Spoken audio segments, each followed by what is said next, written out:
કાળો કેર વર્તાવે છે આ શિયાળાની ઠંડી. પણ મારી મમ્મીની તો એ જાણે ખાસ બહેનપણી. વહેલી સવારે મને ઉઠાડવા આવે ત્યારે થાય કે આ ઠંડી મમ્મીને કેમ ન લાગે. નક્કી બંને પાક્કી બહેનપણી હશે.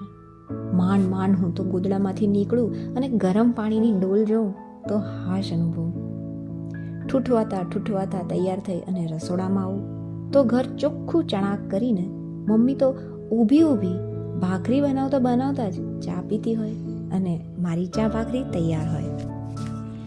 નાસ્તો કરીને તૈયાર થઈ અને ટ્યુશન જવા નીકળું તો મમ્મીએ ફળિયામાં ઠંડીને ધોકાવી નાખી હોય.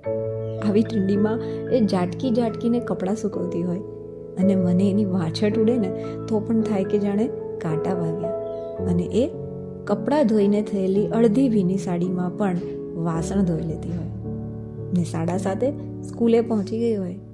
હું ટ્યુશનથી પાછી આવું ત્યારે અડધી રસોઈ અને ડબ્બામાં મારી રોટલી પણ તૈયાર હોય ને ઘર તો ચોખ્ખું ચણાક જ રાખ્યું હોય. હું મારું શાક બનાવી અને સ્કૂલે જતી રહું. સાંજે આવું ત્યારે પપ્પા સાથે નિરાતે બેઠી મમ્મી ચા પીતી હોય.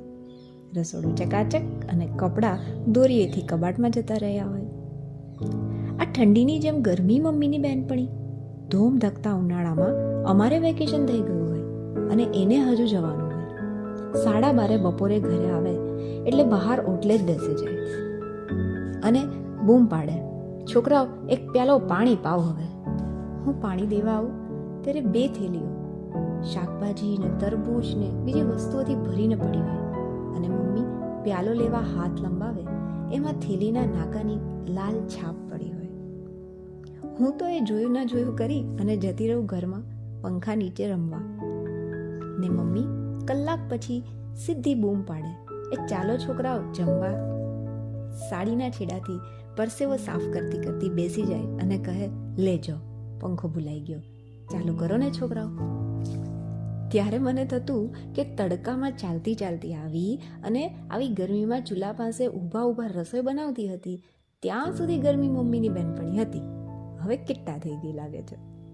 અને ઊંઘ પણ મમ્મીની બહેનપણી. જેવી મમ્મી આડી પડે અને આવી જાય અને જેવું મમ્મીને કોઈ બોલાવે એટલે ઉડી જાય.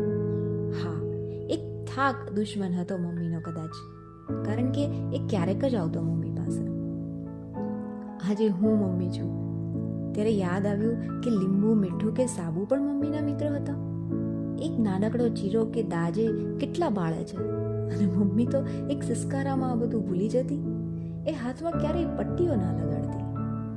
આજે જ્યારે શિયાળાની સવારે મારા છોકરાઓને સ્કૂલે મોકલું છું ત્યારે સમજાય છે કે આ ટાઢ કે તડકો કે ચીરા કે દાજ કોઈના મિત્રો નથી હોતા. મમ્મીઓ આ બધું સહી લેતી હોય છે. એ કહેતી હોય છે કે ઠંડી ગરમી તો આવે ને જાય બેટા, કંઈ કામ થોડું મૂકી દેવાય છે. તકલીફો તો જીવનમાં આવે ને જાય બેટા, કંઈ જીવવાનું કે હસવાનું થોડું છોડી દેવાય છે. મમ્મીઓ આમ જ મિત્રતા શીખવી દે છે કે સહન કરતા શીખવાડી દે છે કે પછી સતત લડતા રહેવાનું શૌર્ય વિકસાવી દે છે. મમ્મીઓ આમ જ જીવતા શીખવાડી દે છે.